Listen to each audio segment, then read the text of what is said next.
Hello, everyone, and welcome to the Prince Magnum channel where hot rodding and romance do coexist.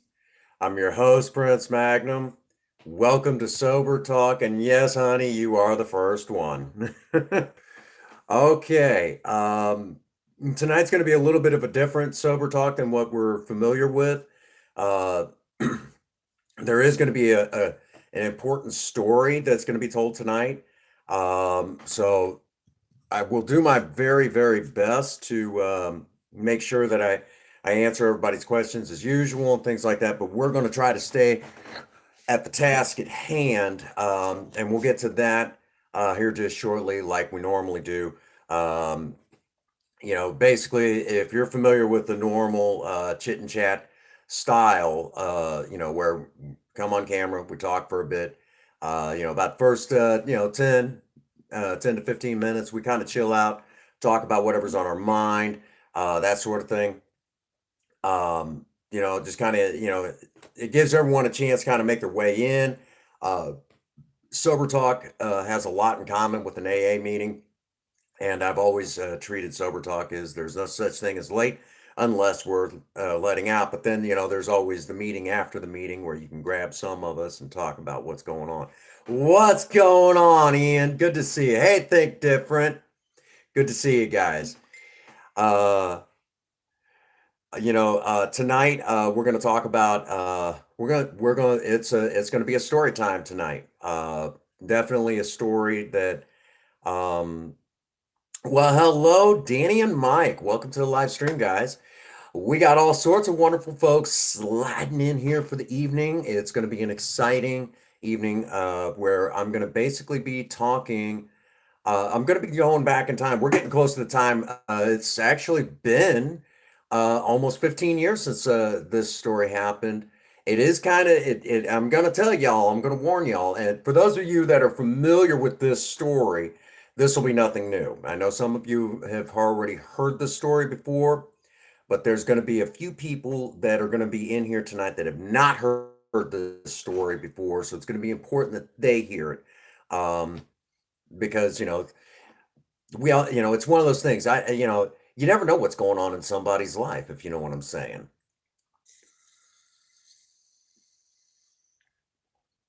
Huh. All righty. Um, you know, so tonight's going to be a really, really important live stream. I am going to try to do my best to answer everybody's comments, but this is one of these times that I'm going to almost treat it like an AA speaker meeting for a moment. And when you're doing an AA speaker meeting, I'll tell you a little inside trick about it. If you do it right, you always walk away like you have like you got more out of it than everybody else if you're the if you do it right. What's going on, Grave Taker? Good to see you, buddy. Don't think I didn't see you sliding in. Good to see you, buddy. It's good to see you all this evening. Um, it's going to be I'm doing great. I'll tell y'all I'm working on I've been, doing the whole thing on Save the World. And good old Bad Bat and I have been running together, and of course, been running with Princess Faye. Been having a great time, having a great time. Um, you know, um, I'm getting better at it, and at the Save the World side. And as I get better with it, I feel it makes me a little bit better in areas over on in Battle Royale. So in essence, it's kind of made me a little bit more effective, which for Super Saturdays and Tuesday Night Madness, that is always important to me. That not only do I should I bring the personality with me and make everyone try to keep everyone laughing and having a good time. Obviously, I want to also bring uh, other stuff with it too. Try to bring at least some level. Okay, honey. Yeah, I'm gonna pull the door too. So Princess Face, she's even though she's off next couple of nights, you know, she worked last night, so she's pretty tired still. So that's kind of the whole deal there. Um, So, I like to try to bring at least, I'm not the greatest. Y'all see what I work with and that sort of thing, but I try to hold my own out there. Some days, some rounds I do, some rounds not so much. Some rounds it's bad. We won't talk about it too much. It's kind of, yeah, it's bad sometimes. Hey, what's going on, Chairman? So I've been over there on the Save the World side, and you got to come over and run with us. I gotta get you over there. You're gonna have a lot of fun. We've been having a good time just building, and it's been fantastic. Princess Faye's got this really awesome looking castle at her Plankerton Defense, and Bad Bat, myself, and Princess Faye all built this thing, and it looks amazing. It is so cool to look at. Yeah,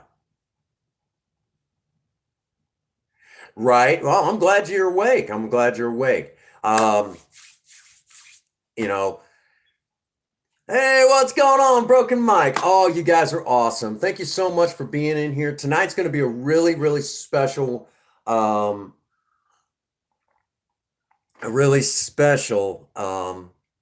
live stream. Um, Not because, let me give you a little backstory. What's going on, Lewis? Welcome to the live stream. Tonight's sober talk, it's going to kind of dive into a tough spot in my sobriety, real early in my sobriety, and the irony of this is that along with being 15 years sober as the 7th of February. Um, Let me tell you all that along with that, it's been almost 15 years since a very crucial moment in my sobriety happened. We'll talk about that in this stream. Um, a dear friend of mine that I'm in a particular group with. There you go, Lewis. That's what's up. A particular friend of mine here on YouTube, and I have. Hey, what's going on, Mikey G? He is actually this dear friend that, like I said, I'm in a Facebook Messenger group. Oh, you had a lot of snow too. Yeah, I think they said that we got an estimated 15 inches of snow. 15 inches. That's like a ridiculous amount of time. In Texas, yeah, I heard about Texas. You poor guys down there. But let me give you a little backstory on what we're going to be talking about today. Basically, early in my sobriety, I had a serious loss, and I'm going to actually talk about that tonight because I have a dear friend that's going to be kind of lurky turkey tonight in the chat. And they've asked me not to give their name away, so I will not be giving their name away. They know who they are. This particular live stream is going to be for you more than anything. It's for everybody, but we're going to focus it towards you because you've had a serious loss of your own. So some of you have already heard this story, but sometimes stories like this are worth telling again. And it is one of the hardest spots in my sobriety to talk about even to this day. And it's been, like I said, almost 15 years. March 20th was probably the hardest day of my life in sobriety. Well, one of them.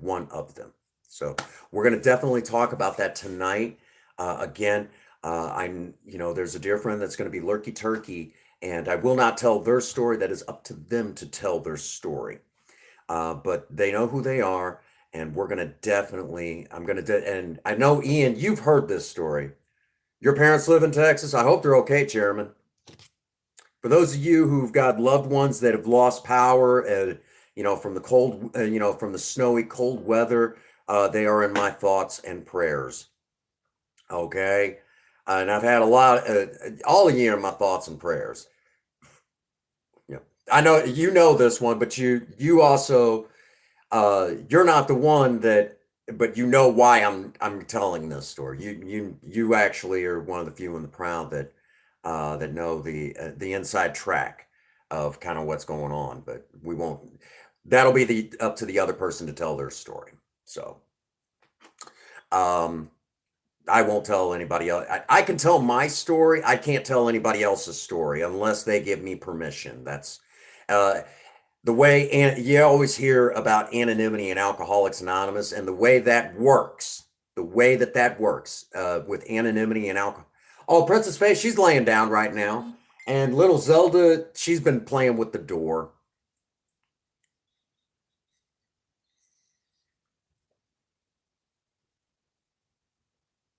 Oh goodness. Well, they will. Your family will definitely be in my thoughts and prayers. That's for sure. And for those that don't know, we have a married couple in here this evening. Mr. Broken Mike and his lovely wife Danny.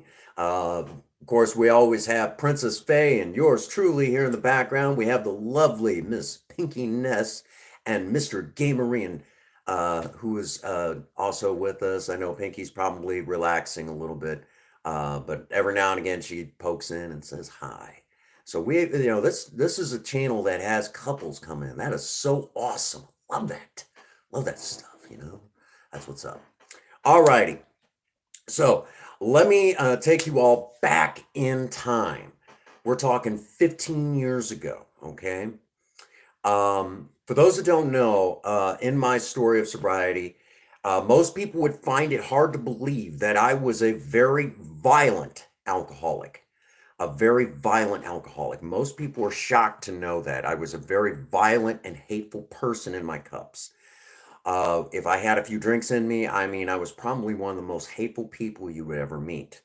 Um, and to give you an idea, the best friend that I had at that time, regularly, and I mean regularly, would tell people wherever Prince Magnum is within a 10-mile radius, hey, what's going on, Mechanic CG? I'm doing well. Tell us how you're doing. I got a story to tell. And we'll get to a little bit more. But yeah, tell me how you're doing. Tell me how you're doing, brother. I haven't seen you in a minute. It's good to see you. Um, so sorry, I want to get this story out. Oh, that's so awesome. Um, but basically, what happened was, uh, you know, like every alcoholic, the ground started falling out from underneath my feet. Uh, People stopped hanging out with me, and as I started to say, the best friend I had at that time regularly said wherever Prince Magnum is within a 10-mile radius should be declared a demilitarized zone. He once also, and I'm going to quote him on this, he actually said one time, Prince Magnum is so mean that you could pour boiling water down his throat and he'll piss ice cubes. He is that mean.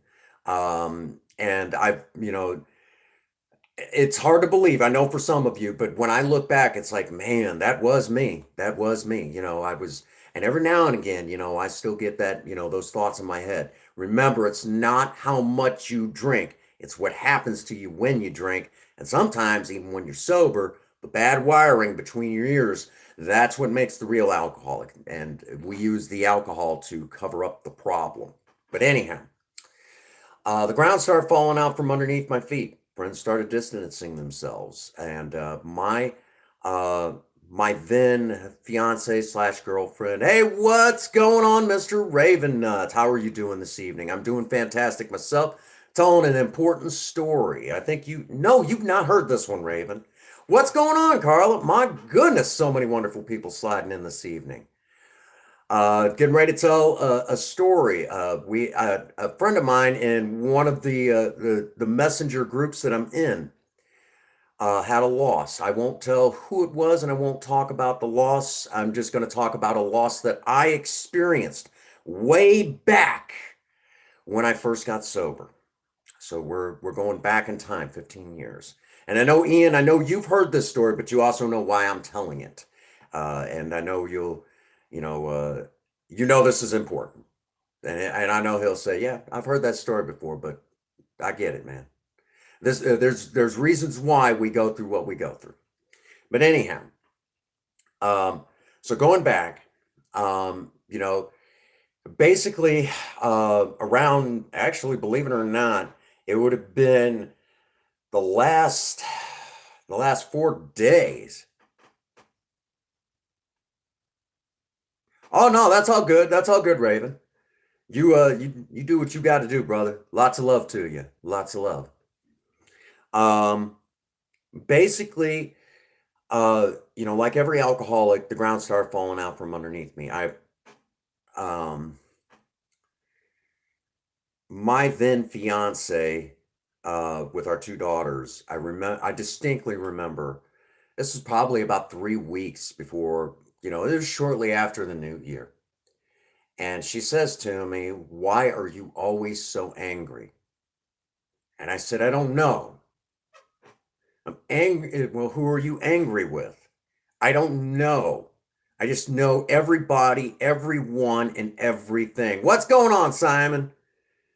I said, "I just know that I'm angry." "Tell me how you doing, brother. I'm in the middle of a story. We'll get caught up after the story. A little bit better than this. I don't want to lose my train of thought, but I love you guys. Um, I said, "I know I'm just angry with everybody, everything, and everyone. And I don't know why.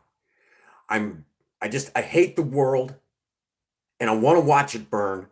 And the worst of it is, all I want right now is one more drink." I'm glad you're doing good. Glad you're doing good, Simon. I hope the cold's not treating you and your family rough. Okay. I hope the cold's not treating you guys rough. So, basically, I was very, I was experiencing these horrible, angry feelings.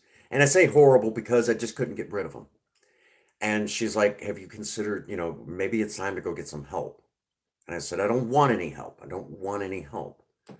I didn't want any help at that time. I was teetering yet, but I wasn't there yet. Well, it's about a few weeks later, and I come home from work. I put in what we call a double shift in the medical field. For those that don't know, I used to work in nursing. I was actually a certified nurse's aide, certified med tech with an insulin certification. I worked, but I'd also taken additional training, um, in Alzheimer's and dementia. I also had cross trained as an occupational therapist, and I even have a chauffeur's driver's license, so I can handle, transporting residents, patients, clients, in some of the like the hospital buses, stuff like that. I can do a lot of that stuff in the medical field. Um, you know, and I have not seen a classroom in the medical field since I was 24 years old, and I'm 41 now. So that should give you an idea of, kind of the brain pan. Matter of fact, 2 weeks before I graduated high school, I was already a certified nurse's aide. Oh, wow. And during this time, um, Danny, Mike, please tell, Danny, tell your mom that she's definitely in my thoughts and prayers during this time, working the field that she works in. Big prayers to her, because it's not easy. And she's got a tough job, tough job. Not just with the pandemic, the medical field is a tough job, period. But beyond that, during this pandemic, it's even worse. Um, Mom's got a lot of love from this guy right here. I know what she's going through. So I worked in nursing homes most of my life. Ian, you honor ass. All right. So I had worked a double shift, and that's 16 hours straight. Someone didn't show up for their shift. And then they don't get fired because it's the revolving door. It's hard to fill the spots in a nursing home. Nursing homes don't pay as much as you think. Give you an idea, working as a maintenance man for McDonald's, I make more money right now than I did in the medical field.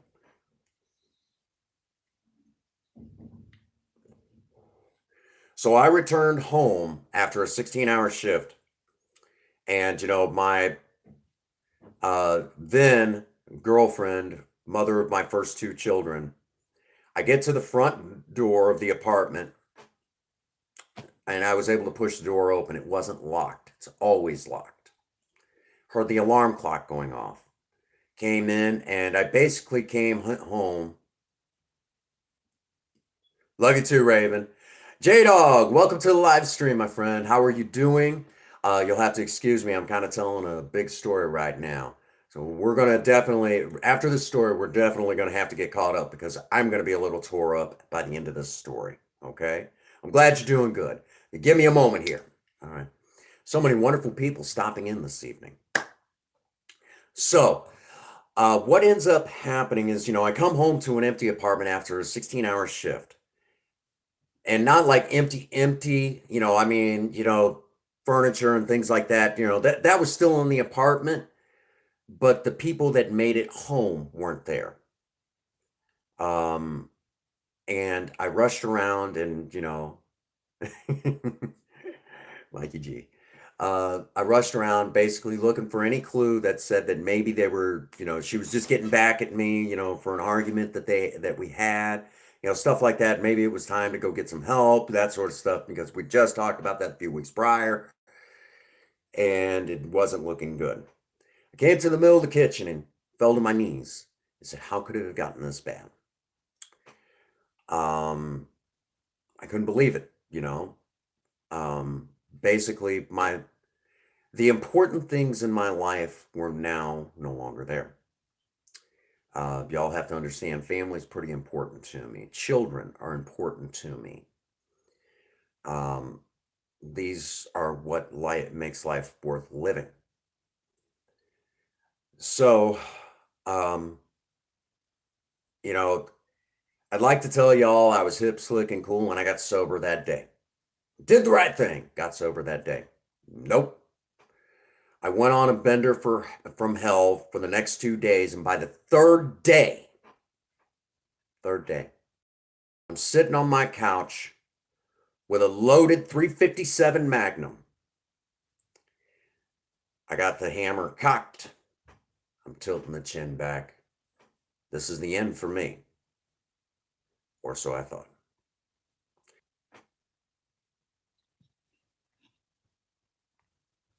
Sorry about that, folks. Had a little bit of issue. All right, where was I? Well, all right. So this is the part where, this is where we think that it's going to be the end for me. What ends up happening is that I get a phone call as I'm getting ready to do myself in. Getting ready to get a phone call. Well, I got a phone call as I'm getting ready to do myself. Understand that many of us in AA meetings, we've been in this spot, okay? When we reach the end of our rope, if you will. So when we get here in this particular spot, we can crack jokes like this in an AA meeting. I don't think I really should do that here. Unless you all, maybe some other time ask me to tell some of those jokes that are usually attached with dark moments like this. But basically the phone rings and I jumped, and ironically enough, I almost squeezed that trigger on the revolver anyways. I came very close, but the gun never went off. For the record, that revolver had a hair trigger with the hammer cocked. You could just about breathe on it and it would go off. That should indicate how I really should not be here. So when I jumped and almost squeezed the trigger, it should have went off. I should not be here. But I am. You're not talking to a ghost. Flesh and blood still. All right. So from there, what ends up happening next is it's a friend of mine. I answer the phone. I don't know why. To this day, I still don't know why I answered the phone, but I answered the phone. And it's a friend of mine named Tanya. Now, we'll talk a little bit about, hey, what's going on? Hey, Ron, good to see you. I think you might have heard this story before, Ron, but I've got a friend that's kind of lurky-turkey right now in chat, kind of went through some stuff. I won't tell who it is, but I know that they went through some stuff. We were talking about it earlier today, and figure I'd tell this story tonight. So bear with me. I think you've heard this one before. But basically, I almost pulled that trigger, and I answered that phone, and it's my friend Tanya. And Tanya, like, Prince Magnum, what are you doing right now? And so I'm sitting here on the couch. What are you really doing? So she knew about the bender I'd been on for a couple days. She knew I would be hungover on this day. and she didn't know what I was gonna. I don't think she exactly knew what I was gonna do, but something told her that something was wrong and to call me right that moment. Well, um, I said, "Well, I'm sitting here on the couch with my 357. I was getting ready to finish myself off." And like any good non-alcoholic friend, she started chewing me out. First thing she says, "Put that damn gun up." And I said, "Do you at least want me to uncock the hammer first?" And she's like, "Yes, you fucking smartass." And then she proceeded to chew me out for a half an hour. And then from there, she talked me into going to an outpatient treatment center. I wasn't going to go to a treatment center because you know, I didn't think I could afford it or anything like I didn't know what I could and couldn't do. I didn't know what to expect, right? Uh, Big streamer hug to you too, Ron. So, I didn't know what I could what I could. So I was going to go to an outpatient treatment center. Made a few phone calls and I went to the outpatient treatment center, and then that led into Alcoholics Anonymous.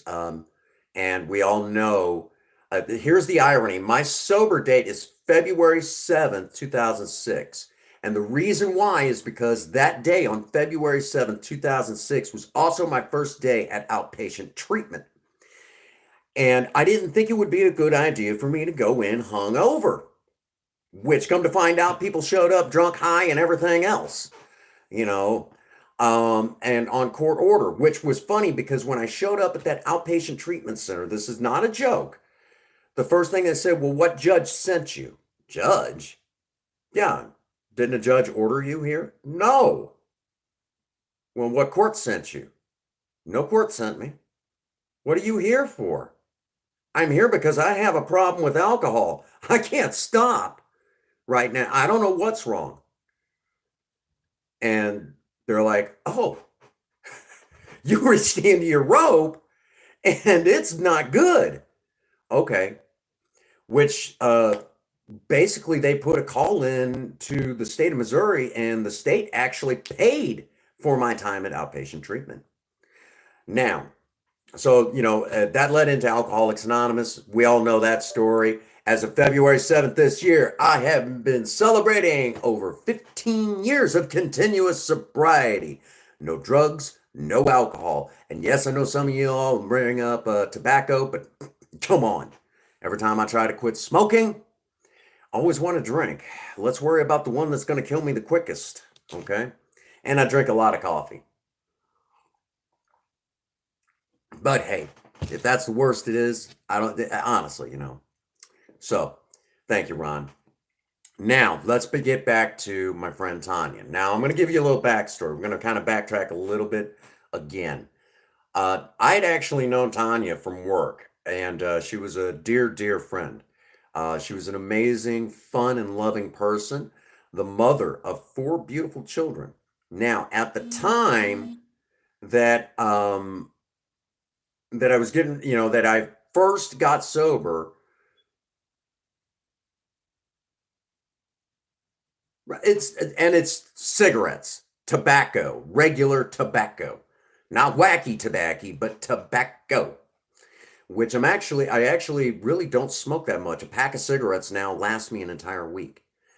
Um, so now that I've said that, Tanya, mother of four beautiful children, two of them twins. At the time, her and her husband were having problems and were getting ready to begin proceedings for a divorce. So when a couple weeks into my sobriety, her and her husband had split.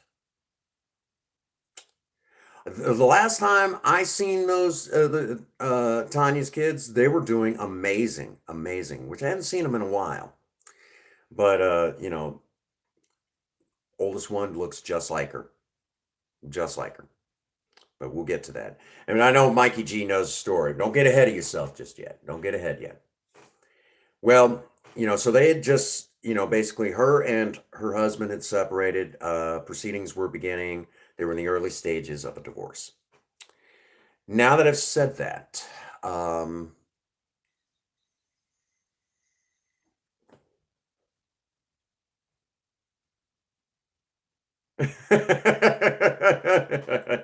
Yeah, that's funny.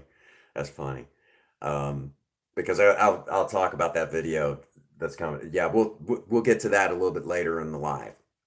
But anyhow, Tanya, um, so she's already moved out and is living on her own. And she actually had started dating my best friend at the time. But during this time, this now the early stages of my sobriety, everybody that I was friends with had given up hope on me. My family wouldn't even talk to me. I was alone.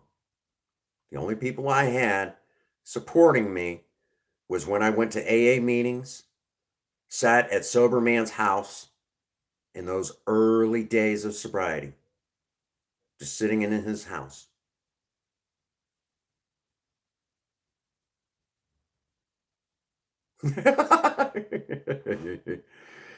And um,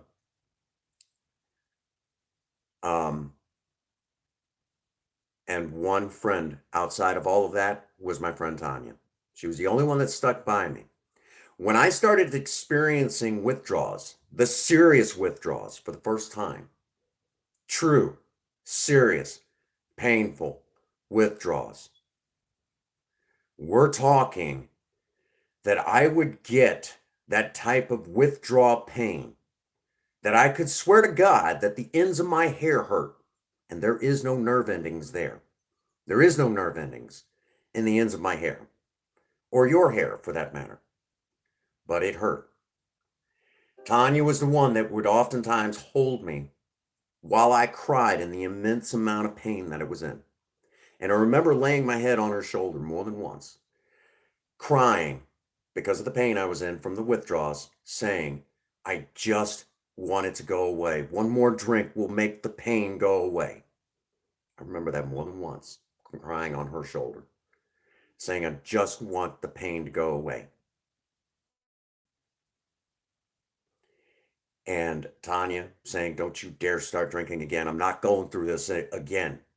You're going to stay sober. You're going to make it. And she was the only one truly supporting me outside of an AA meeting. She was it. That was the only person I had. Well, she watched me make 1 month sober. So proud. She was so proud. She said, see, I told you he could do it. And I said, just 1 month. Whoop-de-doo. That's what a lot of my friends were like. They didn't believe it. She said, he'll show you. He'll show you. I know he will. Y'all need to get behind him. Oh, she was amazing.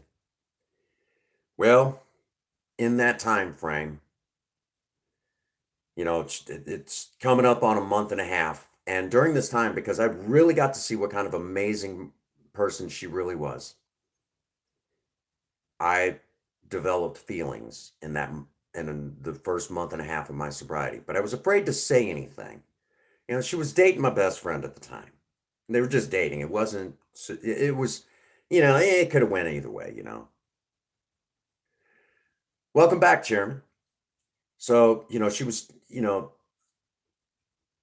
I didn't say anything, but I started developing feelings. And pretty soon I realized that it was more than just developing, those caring feelings. I was head over heels for her. I was in love with her. And I wanted so badly to tell her. I wanted so badly to tell her. But a couple reasons. I was afraid. I was afraid to say something. I'm fairly new in sobriety. She'd think, what if she thought I was out of my head? For that matter, because I'm so new to sobriety, she really doesn't want that mess on her hands. Come on.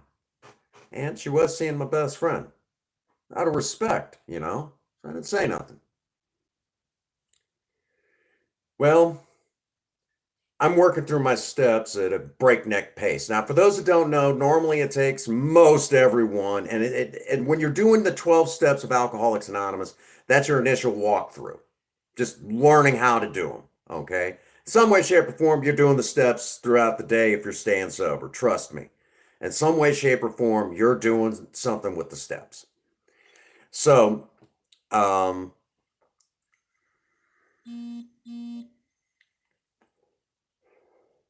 from there,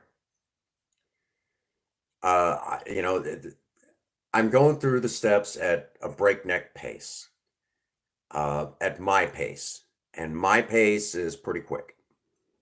You know, I just know how to go ahead. The goal is the objective. You know, I just want to get to my goal. You know, hard charging. There's some of you out there that know exactly what I'm talking about, that hard charging attitude, which was passed on to me by, I guess, you know, taking care of all them veterans. But anyhow, um, it was about a month and a half in, and I'm getting ready to start my fourth step. I wasn't going to do it until I talked to Tanya. I called her up, said, Tanya, can I talk to you for, you know, a few? Just need to talk to you about something. What's on your mind, Prince Magnum? I said, well, you know, I said, I'm getting ready to start my fourth step. I said, but I wasn't going to do it till I sat down and talked to you a little bit. I said, first thing I need to tell you is, you know, and basically, you know, from there, I started laying it out for her, telling her how amazing she was, how I considered I considered her one of the living angels among us, how she was very special to me, how I pity the rest of the world. They didn't know her, but I enjoyed the fact that I knew her, that she was so special to me. This was on a Tuesday, for the record. And Tanya, like, no one's ever said anything like this to me, so I'm saying it. Now, I will tell you all, I didn't come out and just tell her I was in love with her. I wasn't quite there yet. I hadn't quite worked up that kind of courage yet. Now, from there, um, Thursday rolls around and, you know, she goes and hangs out with a buddy. Was complaining of feeling a little bit of pain in her lower back, but nothing to really worry about yet. Friday comes around, she's in the hospital. And she goes into the emergency room. They send her back into ICU right away with what looked like a severe case of pneumonia, but she was going to pull through in a couple of days and be home before you knew it.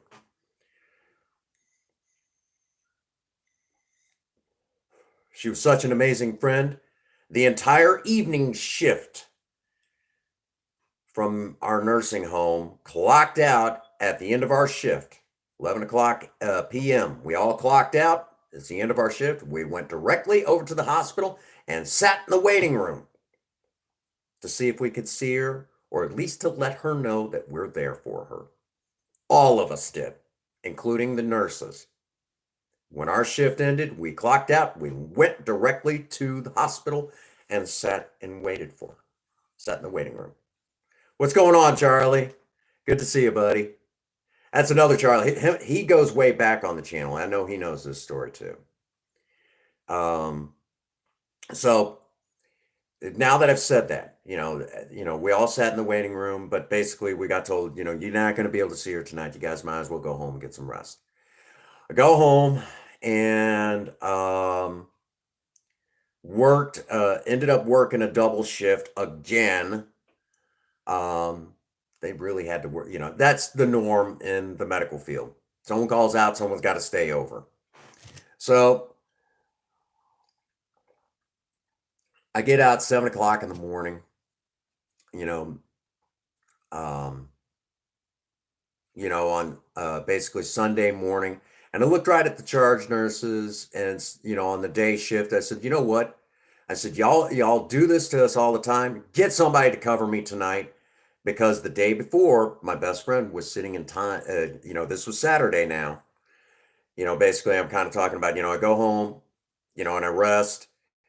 Saturday, my best friend goes up to see, they let him go back and see Tanya, and she said, there's something I need to talk to Prince Magnum about. Something very important. It's just between him and I. And there's something important I need to tell him. I don't think I'm out of the woods yet. Yeah, Raven, Yeah, I'll probably cry a little bit too here in a moment. She said, I don't think I'm quite out of the woods yet. And so he tells me at work, he comes in, we're at work as usual. And so, all right, I'll go see her tomorrow, Sunday, because I was stuck at work when I heard this. Well, work, um, I end up staying over at work. And, now it's Sunday, and I basically told the day shift, you know what? Screw you guys. I'm taking the day off. You guys do this to us all the time. Now you can cover for us. How about that? I was really getting fed up with it that they let the night crew always call out. And nothing was ever said. You know, so I said, screw you guys. I'm the med tech. So I took the day off. I went home and I rested for a while, and I got up around noon, and I'm like, I got to go see Tanya. So I threw on this really nice looking, button down, shirt. It's black with white oriental dragons all over it. And, I was all nice, clean shaven and everything. And I put on these nice looking dress boots and black jeans, had my, trench coat on, had this nice looking necklace. I'm looking pretty slick, guys. I'm looking, I'm looking like, looking like I'm going to go out and break some hearts. And then I go out, buy a dozen of roses. I'm going to go to the hospital, go back to ICU and see Tanya. And I'm going to tell her how I feel. I'm going to tell her that I'm in love with her. Had it in my head. I'm going to do this. It's the right thing to do. After all she's been through the last few days, and she's been there for me. Even if nothing ever comes of it, I'm going to tell her how I feel. I'm in love with her. So I get to the hospital, dozen of roses in hand, looking, pretty sharp. Tanya's sister comes out and says, Prince Magnum, you can't go back. Why not?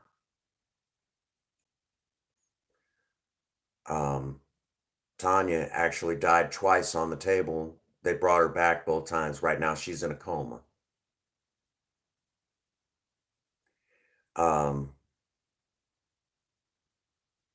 I felt like the ground just fell out from underneath me at that moment.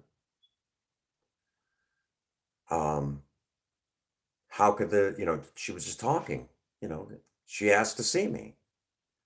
So there I am, dozen of roses in hand,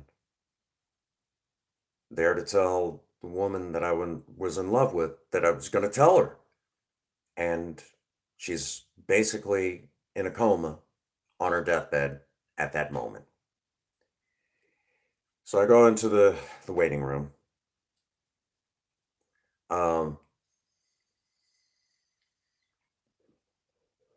I sit down, and I'm just sitting there. I don't know what to do. I'm kind of in a daze. I don't know how long I was sitting there. And finally, this older gentleman, I say older gentleman here, I'm the older gentleman now. This older gentleman comes up to me and he says, who are you? And I said, I told him who I was and that I was a friend of Tanya's from work. And he said, oh, okay. What's going on, Jake? Tell him a story real quick. We'll get to all the, I'm going to need y'all to kind of cheer me up after this story. And says, yeah, I said, well, who are you, sir? He said, well, I'm Tanya's dad. I immediately jumped to my feet and I extend my hand and I said, sir, I would like to shake the hand of the man whose daughter saved my life. And he said, excuse me? I repeated myself. He says, I don't follow. So I told him my story up to that point. I was a month and a half sober at that time.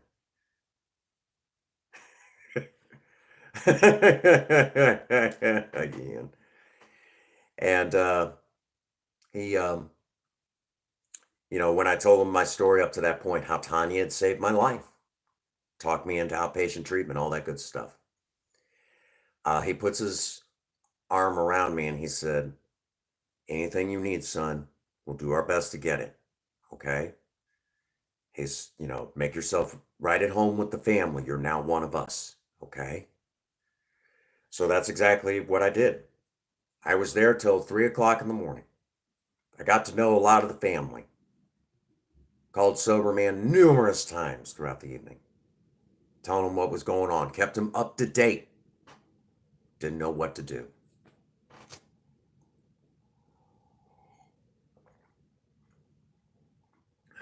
This was all on Sunday, and honestly, it felt like weeks. Close, it felt like forever. Just if you ever wanted to see time slow down, this was it. Well, 3 o'clock in the morning comes, and I basically tell her dad, look, I got to go home. I got to rest, but I'm just a few blocks away, basically, from the hospital. I don't live but maybe a stone's throw. Anybody needs to come over and crash, they're welcome to. Um, you know, I'll even leave the front door open to the apartment. You guys are welcome to come and, you know, um, come over, rest, whatever, kick your feet up. I'll even give you guys the queen size bed, He said, well, I appreciate that. That's what, so we all, I said, but I'll be right back over here. I said, anything happens, y'all give me a holler. So I'll be in here 7 o'clock in the morning. So I go home and I rest. 7 o'clock in the morning, I'm right back in there. I'm not looking as sharp as I did the day before. I basically got up, threw some clothes on, boom, in I went. I get over there, and it's about 7:30. Tanya's dad comes out of ICU, and he's basically said, okay, here's the scoop. We lost Tanya again last night. They brought her back. So all total, she has now died on the table 3 times, and her condition is not going to get any better. Everyone, I want you to understand, I know that we don't want to let her go, but at this point, even if she was able to pull through this, she's going to be a vegetable the rest of her life. So if she goes again, we're going to let her go.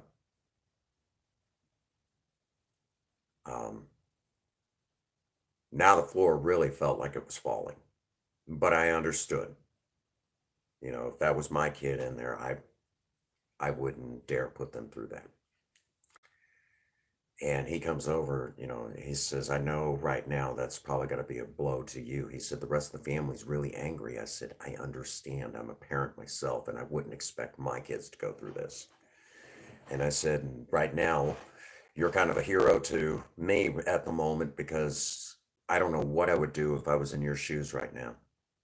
I have 2 daughters. At that time, I only had the 2 daughters.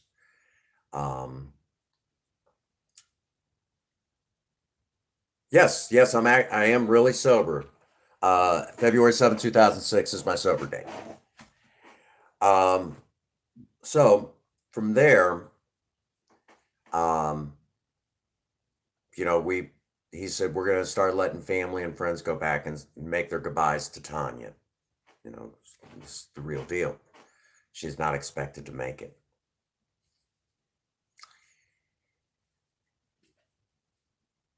Around 1:30, I go home long enough to get into uniform. I have to go to work that day.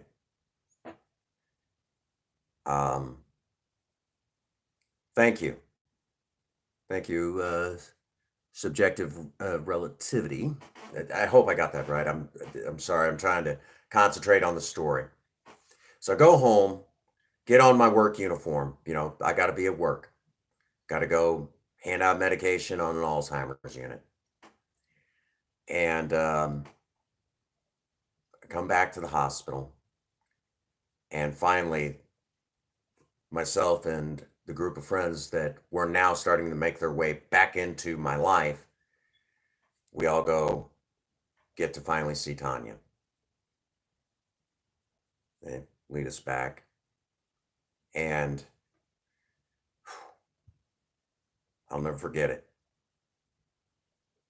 Hearing all those monitors, the beeping of the monitors, all the tubes and IVs and everything. It was Tanya, but it wasn't. No life. There's no life there. I got over on the left side of her bed, two friends on the right side of the bed. And we were told when we went back that it was okay to tell her that if she was tired, if she was, she wanted to let go, that we would be okay. I took her hand. So cold. Hand was so cold. She was alive, but wasn't alive. And no one else had the courage to do it, but I had to lean down, still holding her hand. Tanya, if you're tired, you can let go. We'll be okay. Somehow I inherited 2 1-month coins. I took one of them, gave it to her, and I explained to her dad later. I said, whatever happens, no matter what happens, make sure she keeps this with her. And I told Tanya, as I'm laying it on her chest, I said, I wouldn't have gotten this without your help. Wherever you go, no matter what happens, you keep this with you. Because without you, I wouldn't have got it in the first place. I shouldn't even be here. But I am because of you. Some of my last words. And then, in nearly the same breath, I said, you always hear about those AA winners, the ones that get years and years of sobriety. We're always told never to make promises like this, but I promise you, I will be one of those AA winners you hear about. I will go on to do something special for you.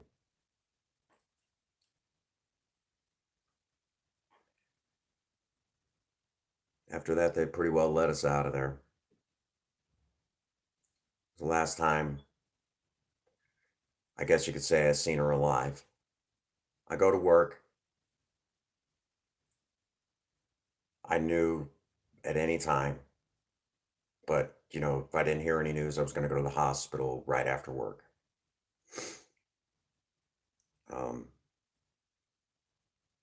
About 6 o'clock in the evening. What's going on, J-Dog? At about 6 o'clock in the evening, my director of nursing comes back to the Alzheimer's unit, where I just sat down to do my paperwork. She says, Prince Magnum, I have bad news. Tanya just passed away. I want y'all to take this in for just a moment. A lot has just happened in this story.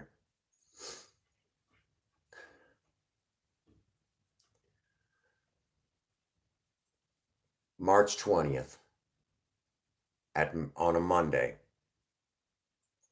at 6 o'clock p.m., Central Standard U.S. time. My dear friend Tanya, a woman that I was in love with and never had a chance to tell, passed away.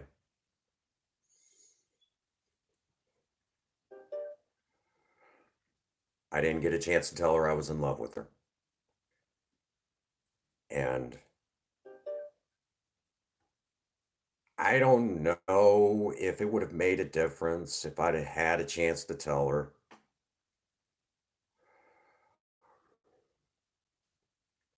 But part of me, I don't know. I don't know. I go to the funeral. It was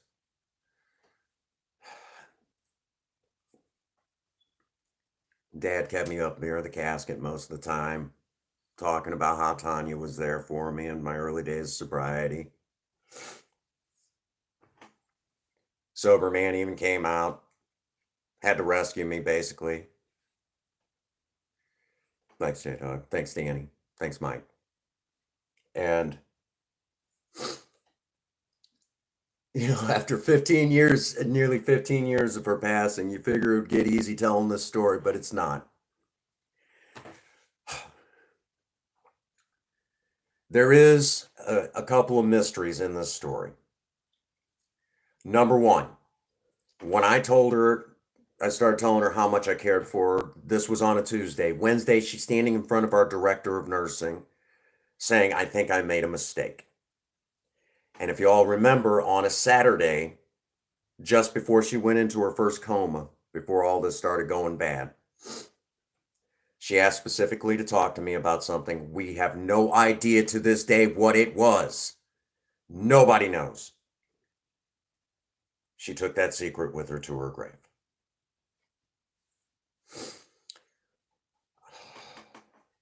On top of that,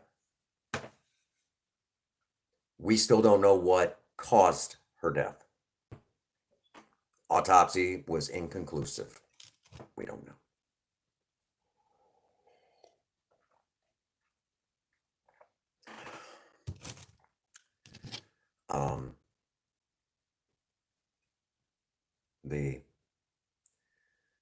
So I've been pretty much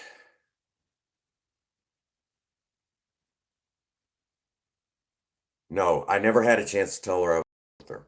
Never had a chance.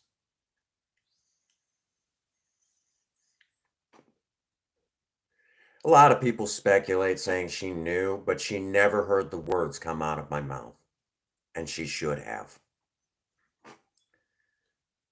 So basically, she passed away without ever hearing me say it. Now, for the record, Princess Faye is very aware of this story. She knows this story. So much so that she's been to Tanya's gravesite and has left Tanya a letter thanking her for saving her husband's life long before we met. Princess Faye knows this story very well. As a matter of fact, it was one of the stories that I felt she had to know. Exactly, Raven. I know, but it's one of those things I think she would have appreciated hearing me say it. So, I know there's a friend who's experiencing a serious loss in their life right now, a loss that is immeasurable. I understand that loss. And I wanted to tell this story tonight because not to, to have anyone have sympathy for me. I mean, it is still a hard story to tell.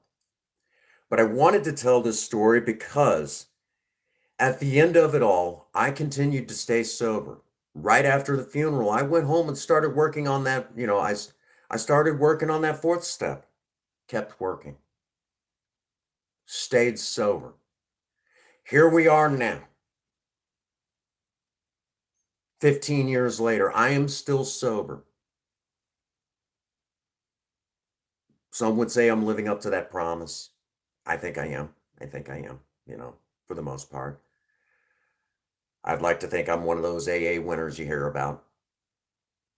But not only that, so far, you can say even though it is a sad story, it still has a happy ending. I still settled down. I got married. I found love. Yes, it still hurts. And I'm going to tell anybody out there with a loss like this, this close to the chest, if you will, a loss like this, you don't exactly, you never exactly get over it. You just don't notice the pain as much. That's the honest to goodness truth. Ian, you are, yes. So take this to heart. This story does have a happy ending, even though it doesn't sound like it does. I eventually found, here I am now. I have Princess Faye. I'm very happy. You know, there are days that we want to wring each other's necks. We don't always see eye to eye. Um, we have our moments like any couple out there, and I'm gonna be open and honest. I have my moments where I am hard to deal with because, and not only am I in recovery as an alcoholic, but I also suffer from post-traumatic stress disorder. That's a long story in itself. So Princess Faye has to help me cope with these issues. So I'm not always easy to get along with, but I'm happy, you know? And in the end, I mean, we owe it all to one woman that I did fall in love with, but I never got a chance to tell her. But this story does have a happy ending. I know the day will come when we'll have a chance, when Tanya and I will have a chance to talk again. But when that day comes, we'll have a lot to talk about. And hopefully, it's all good stuff since her passing. So, I hope for the person that is having their struggles right now with their loss, I hope that you found something in here that'll help you get through. At least someone that understands the pain. But more than anything, I went to after when Tanya passed on that Monday, I'm sitting in an AA meeting, and one of the old, I asked if we could talk about something important, and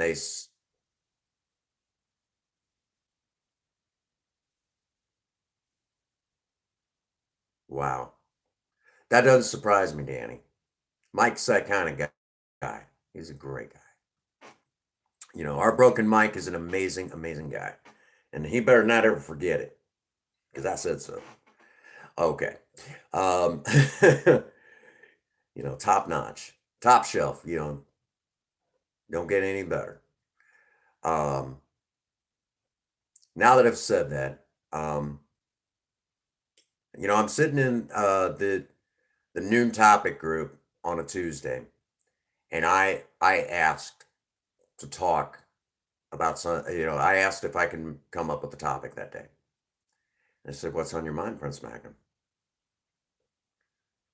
And I said, I just experienced the loss of a friend. And I told a little bit of the story up to that point. I said, if God himself was here right now, I would have to ask him why. I know we're not really supposed to question. We're just supposed to go along. It's all part of some crazy plan, whatever. I said, I don't care. I said, someone's going to have to explain this one to me because I don't get it. There was an old timer who was celebrating at that time 30 years of sobriety that day. And he said, I went through the death of my first wife in sobriety. He said, listening to you, he said, there's more feelings than you're telling us. This man had a sixth sense of his own. I don't know how he did it. It was amazing. Always admired him. He's long gone now. He passed away some years ago, this guy. Arizona Jim is what we call him.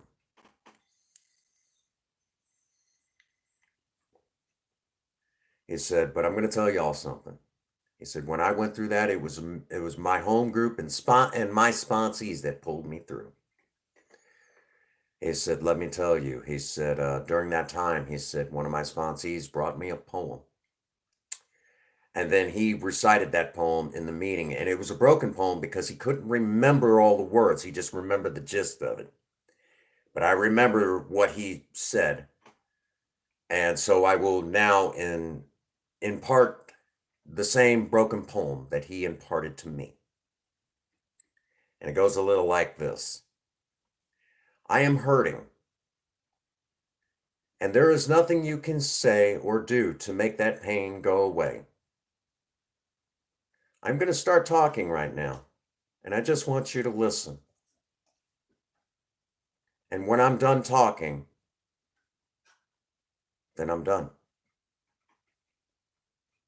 So to the dear friend who I know is lurky turkey, going through their loss, I now say to you, if you need, I am willing to listen because there is nothing I can say or do to help you with your loss, to make that pain go away.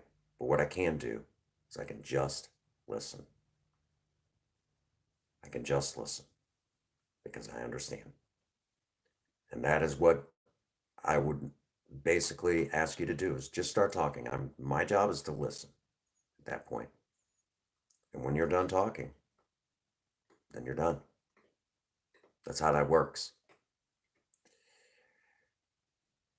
And little did I know that, one moment would change so many lives. I've told her story so many times, and I've told it here on the channel more times than I like to think about, and I'd still break down and still get teary-eyed. And sometimes depending on how I'm feeling that day, I will break down completely hard and just go full on bawl my eyes out. Sometimes it just hits me a little in the chest. But I wanted to talk about it tonight. We are coming up on the anniversary of her death, but not just that. Like I said, I had a friend who experienced the loss, experienced a heavy loss himself. I won't give away who it is, and I won't tell their story. That's up to them to tell their story.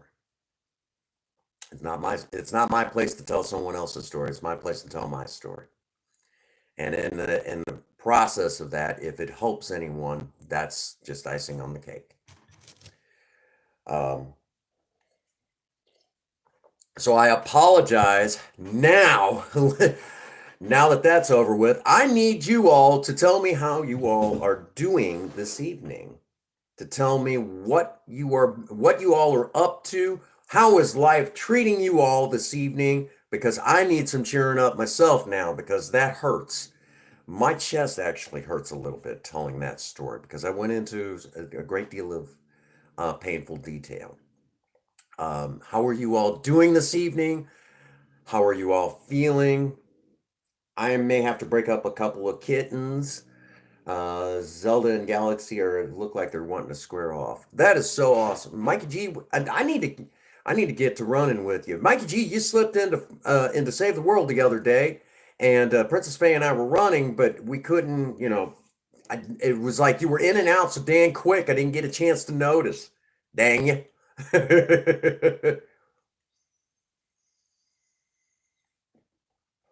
But we got some crazy stuff going on in Save the World right now. And that sort of thing. So wish you'd have settled it, said something, and anyhow, we weren't streaming,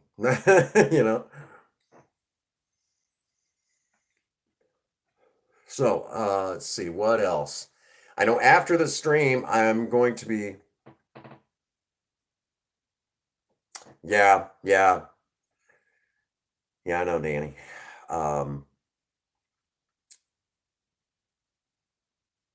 Navy plane. What Ian is actually talking about, back when I was 21 years old, I had enlisted to join the U.S. Navy, and I was going to go in as a hospital corpsman. I was going to take, for my first trip out, I was going to go out on submarine duty. The reason why I wanted to do that is when I got back, I wanted to see when I turned out the lights if I would glow green because of the nuclear submarines. And you go out for 6 months at a time. I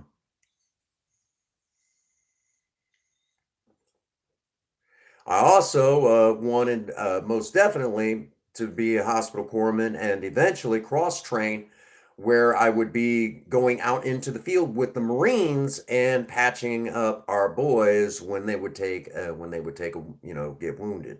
I would basically combat medic, which in the Navy you can do that. You can do that. They will let you do that. You would be cross trained as a combat medic.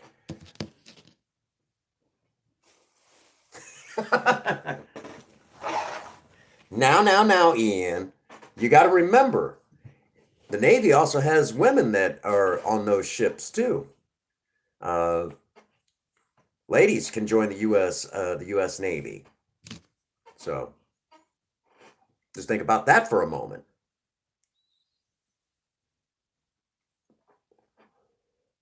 You know, that's a thing. Every time they pull into port.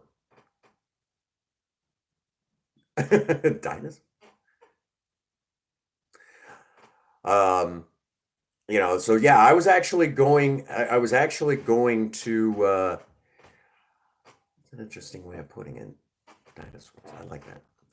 Um, I was actually going to join the U.S., but they wouldn't take me. I already had PTSD, and I was actually due to ship out to my basic training, but I didn't get that far. You know, just one of them things. But I was going to go into the U.S., and so that's what Ian teases me about all the time because um,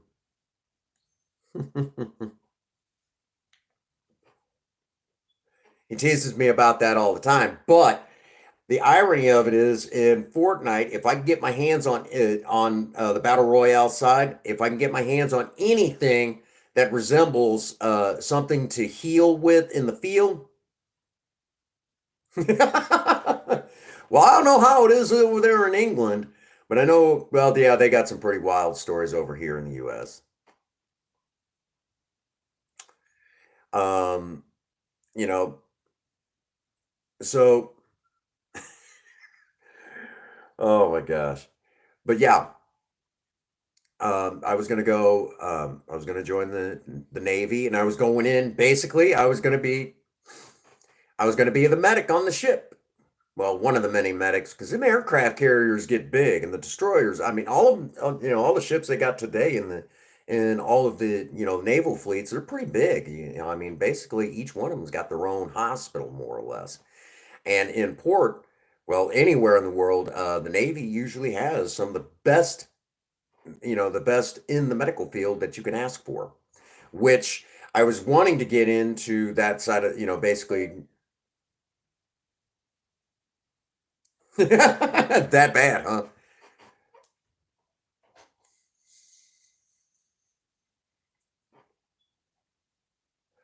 Um, so joining um, joining the Navy, because it, being in it, I was already a shoe-in. Matter of fact, the guy at the center that was getting all my information, what job, and I'm like, anything medical. He said, hospital corpsman is for you. And I said, well, sounds good. And I said, I'm already a CNA, CMT with insulin certification. He said, what the hell do you want to do with the U.S. Navy then? And I said, sir, with all due respect, I said, you guys will put me through medical school. I said, shoot, I could be a doctor before it's all, before my time's done. He's like, got a point there, son. He said, yes, the Navy is perfect for you. We have some of the best hospitals in the world, some of the best trained medical staff that you could ever ask for, as far as military outfit goes. And he said, sounds to me like you, and he said, you already got your foot in the door. He said, perfect. So, which the irony of it is, when I was getting ready to ship out, they're like, "Oh, you the medic? You the medic? We will buy you all the drinks you want." And for this alcoholic, that's some scary stuff. I'm like, yeah, they did. They told us not to drink. A lot of people actually were denied medical basically were sent home because they failed the breathalyzer the next day, because you were told not to drink. And if you couldn't follow that single order, you weren't allowed in. Uh, Basically, you couldn't follow orders, you know. So a lot of guys washed out before they even got to basic because they couldn't follow orders. And this alcoholic could. It was weird. I turned down a drink. It was the weirdest thing I ever did.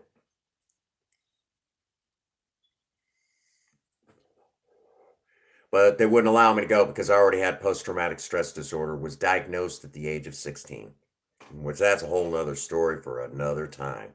But yeah, I was actually gonna be a hospital corpsman. in the U.S. Navy, and that's what Ian gives me crap about. Because him being in the Marines.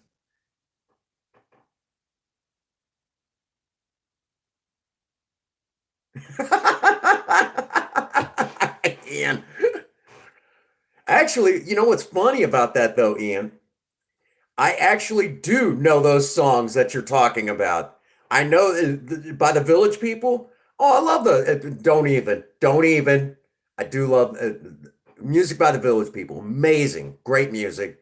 Love the lyrics. Don't you dare start. You're gonna start picking on me. Fuck you.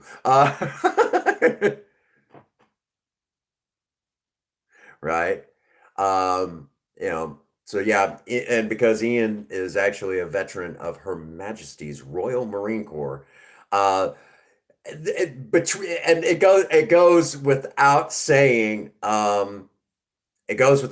even though the Marines, it doesn't matter, United States or British, the Marines and the Navy on both sides work together in some way, shape, or form. As a matter of fact, in the United States Navy, it is Marine Corps drill instructors that run basic training for the U.S. Navy, if that's any indication.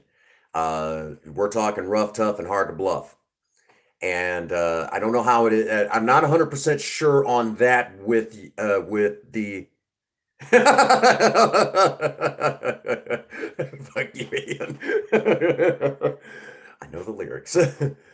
But that is, yeah, most people, I know over here, it is Marine Corps drill instructors that handle handle basic training for the U.S. Navy.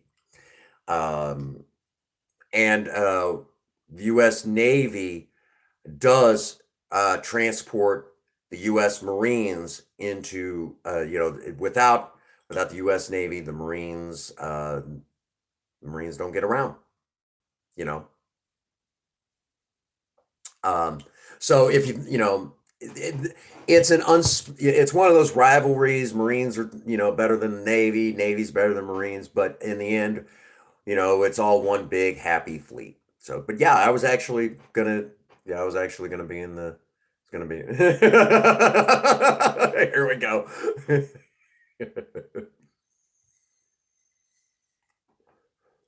And just as a reminder, Ian, even though you got her back once, you've been teabagged by a drag queen twice on Fortnite. Once on a bed and once from behind. Now I got him. Now it's fuck you, Prince. Fuck you. Really, fuck you. Oh, here we go. Um, oh my gosh. Um, but yeah, just remember, Ian, just remember, in the field, I could have been your medic. Just think about that for a moment, because the United States and Britain have been allies for years. Years. Think about that. In the field, I could have been your medic. Now he's having nightmares.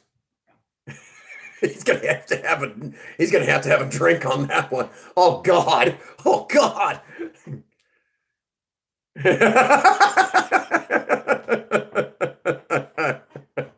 There it is. In the field. See what we get into here on Sober Talk? Yeah, they wouldn't take me.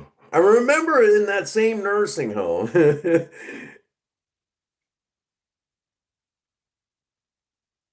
Oh, you laughed so hard you cried. Yep. Yeah, just for the record, Ian has finally gotten her back once, but Cinnamon has teabagged Ian twice. Once from behind, and the other time it was on a bed in Fortnite Battle Royale. Yep. Twice.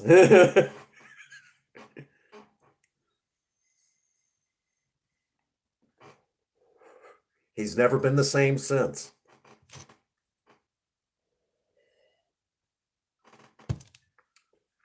Yep.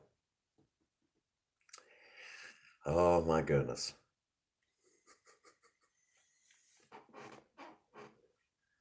Oh my gosh. And for the record, sober man knows about the cinnamon carrot. He's like, just really, why Prince Magnum? Why? I said, people like it. We have a select group now that will come in specifically for that live stream. They get upset if they miss a cinnamon live stream. Craziest thing. And they've got it's starting to get to where people are understanding that they have to interact a little bit more with cinnamon, and those streams are getting more and more interesting again, all over again. Mikey G. Well, there is this one time. Oh my gosh. Oh man. Oh, and real quick, um, because of playing, cinnamon, and um, my boss at work, I know Cinnamon told this story.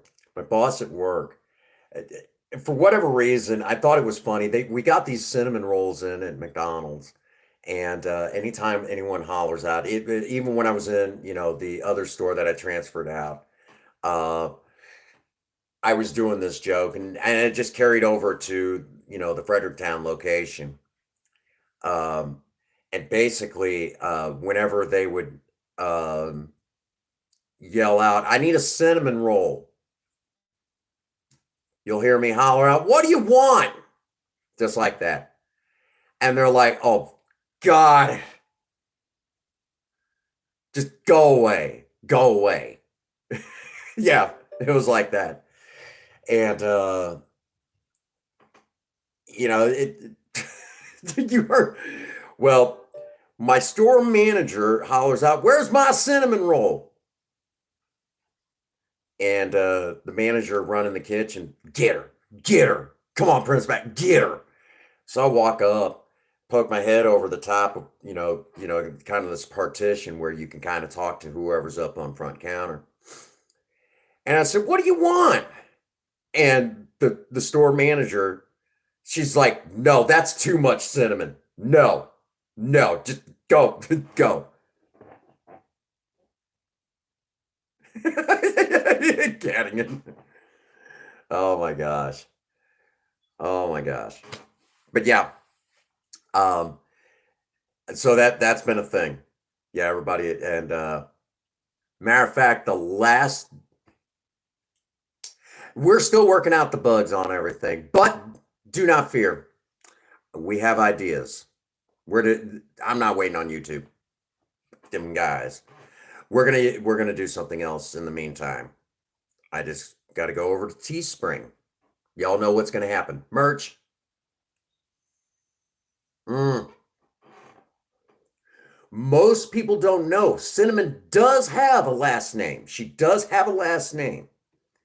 On a whim, I came up with the name Cinnamon. Do y'all remember how that came? Ian, you were in that stream when I said it. And someone asked the question, "You really were a drag queen, what would your name be?" And I said, "It'd probably be something like Cinnamon," and it just stuck. Princess Faye came up with the rest of the name. Most people don't know this. Cinnamon does have a last name, which we might go ahead and start using in the next stream. She does have a last name. So Cinnamon is a full, and we've started treating Cinnamon as if she is her own person, which in a lot of ways she is. Someone mentioned to me, and this was on Discord. Um, this was actually on Discord. Our boy A&R. Y'all remember A&R? He was actually talking one time. He said, "I watched one of the Cinnamon lives." He said, "When that camera turns on, you're in makeup. Our dear old Prince Magnum is not there. It is only Cinnamon." So it's almost like a split personality. And I'm going to tell y'all a little honest. It's sober talk. I need to be honest. There are.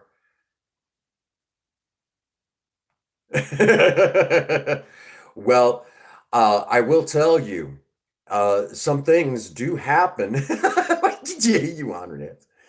There are some things that do happen after a Cinnamon live stream. For example, um, Ian.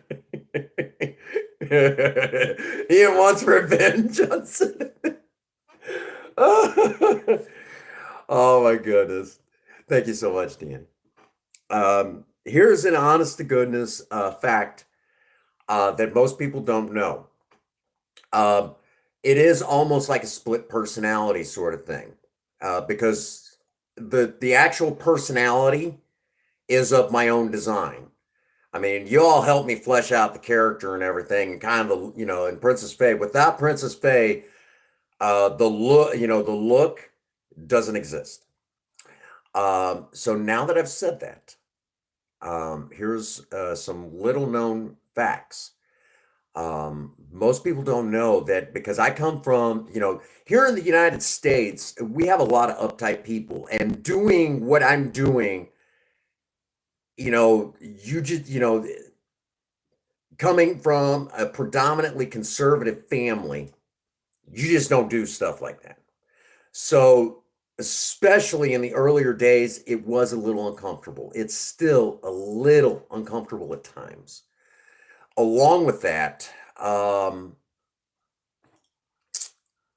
along with that, for at least a couple of days afterwards, most people don't know this. There are moments that I kind of have a hard time not being in character. It's weird. Because once I go into character, it's hard. It's kind of like how there's that whole theory on Heath Ledger not ever being able to completely recuperate after playing the part as the Joker. Think along those lines, but not to that extreme. Um, you know, it's sometimes, it's sometimes hard to come out of the character. Um, you know, and that character is, even here at home, we treat Cinnamon as if, right here at HQ, we even treat Cinnamon as if she is her own person.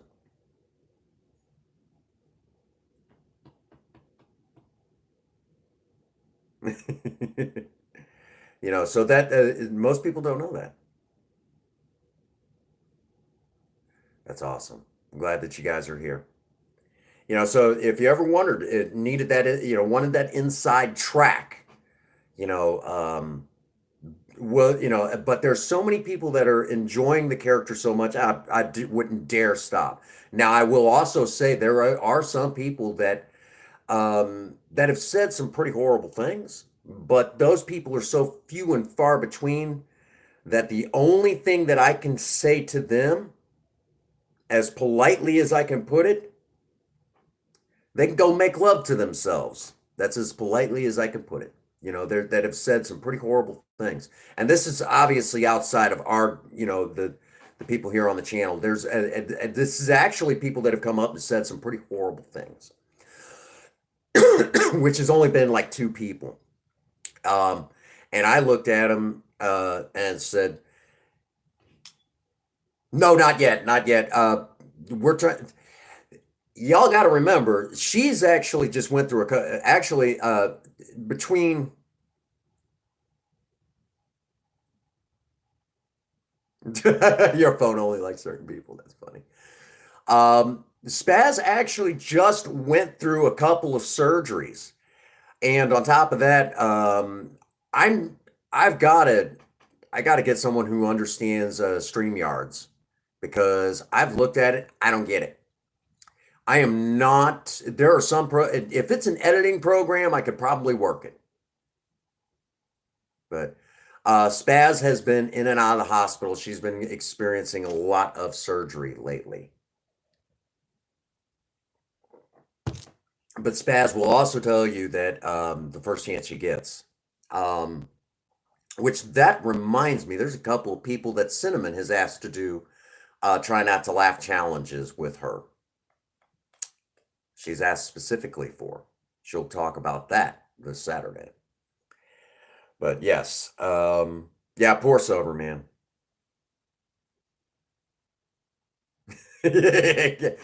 Oh my gosh. Mm. Kevin? Okay. Yeah, I'll have to holler at Kevin. Good old Kevin Myers. He knows his stuff. He knows, or he at least knows people. So yeah,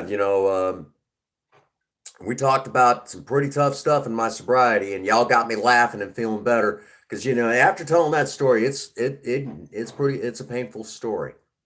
But I'm glad I told it tonight. Like I said, I know a dear friend of ours has been going through some stuff. I won't tell their story. It'll be up to them to decide if they want to tell their story. But I hope it helped. I really hope it helped. Um, and of course, if this dear friend needs, you know, I'm a phone call away. Tell you a funny story. Hearing about that, I'm just, oh yeah. There you go, Mike. See, where I'm running into problems is I was monetized at one time, but during the adpocalypse, which is still kind of going on, but during the adpocalypse, I lost my monetization. Yeah, the Press Magnum channel was monetized at one time. Motherfuckers took it away.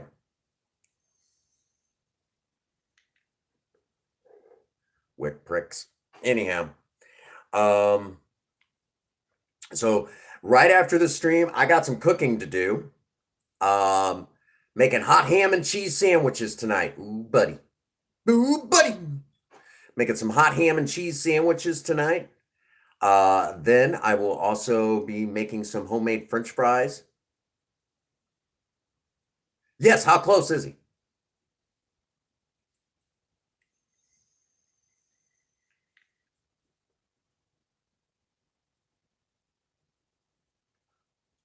Tell me, tell me, tell me. How close is close?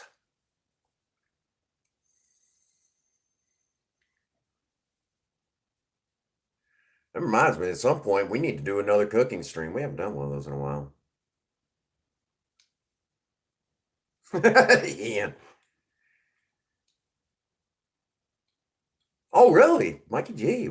Rock on, man. You've been moving right along on your watch hours. Do I have a kitten in the window? No. I thought I had a kitten in the window. Zelda's been in and out of the office all evening. I need to release that video. There we go. I need to grab Mike and him and I need to do a joint stream, kind of do like a marathon stream at some point, and get and see if we can't get his watch hours. We'll do that. I'll do it. I'll do it. We'll just go. Anyhow. Be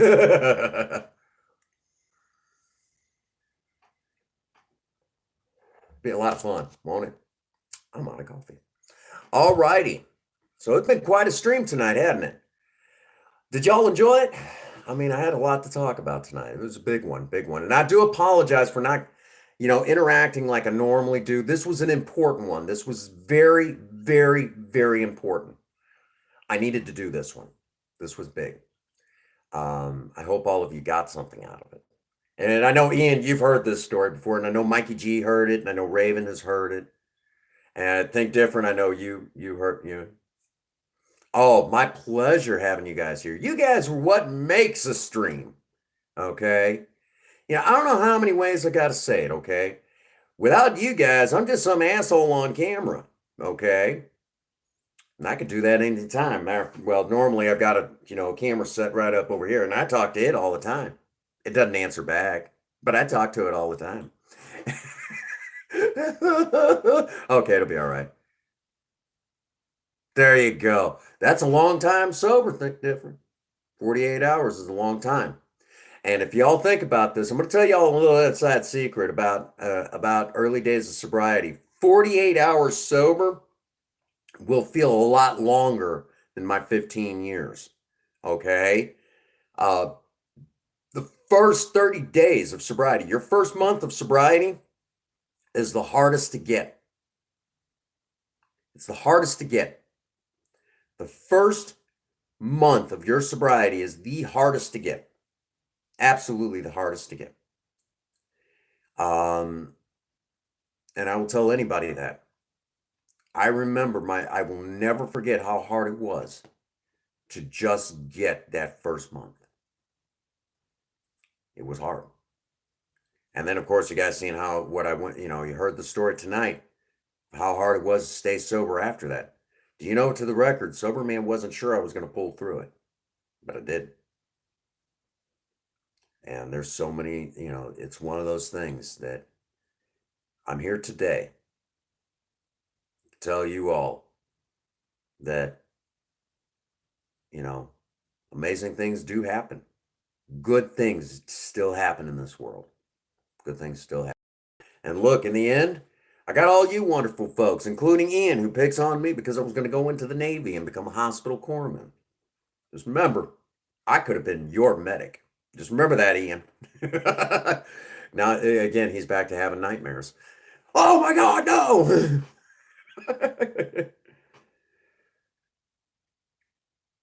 Come here, boy. Let me put a Band-Aid on you. Or if you would prefer, Ian, come here and let me put a Band-Aid on you.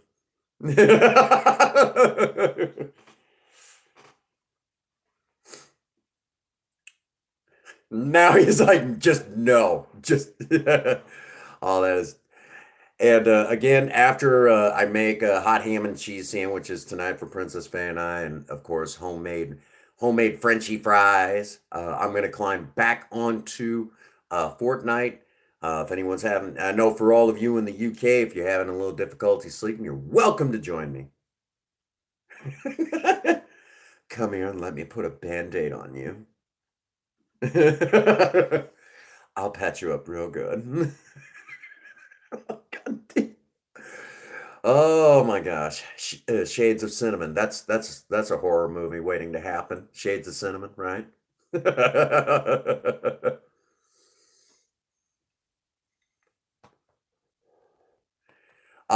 Real quick. Um,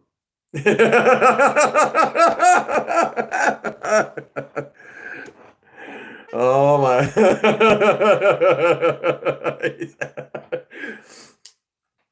All right, now he's like, just no, damn you, no. Damn it, Prince. Why? Just why? What the fuck's wrong with you? Oh my gosh, Shades of Cinnamon. That's a horror. I'm telling you, that's a horror movie waiting to happen. But anyhow, like I said, as soon as I get off here, I got to get to cooking. I want to thank you all for being here for me tonight. All of you are amazing. I don't know how many times I got to say it, but I'll continue to say it every Sober Talk live stream. I am still a selfish alcoholic. This is still, after 15 years, I still have the urge to drink. And so for me, this is still a life and death situation. I'm still trying to save my own life in sobriety. And as I say that to all of you, I still need every last member of Alcoholics Anonymous to help me stay sober. But I am so selfish that I need all of you to help me too. So even if you're not a member of Alcoholics Anonymous, I still need you too to help me stay sober. That is how serious this still is. So if you've been wondering if you are of any use today, if you mean anything in life, just know that by being here, that you have actually, yeah, I know, Ian, that you have continued to help me stay sober. You're helping me save my life today, even if it's just this 24 hours. So if you don't think you're worth it, now you know that you are worth something. And even if you're watching the playback, just know that you are worth something. You're helping me stay sober today. And that's just as important, because who knows how many people all of us will reach doing these streams. So that brings us to the spot. Traditionally, in a normal Prince Magnum live stream, we do let out a certain way, but for Sober Talk, we have a way that we let out that's very important to me.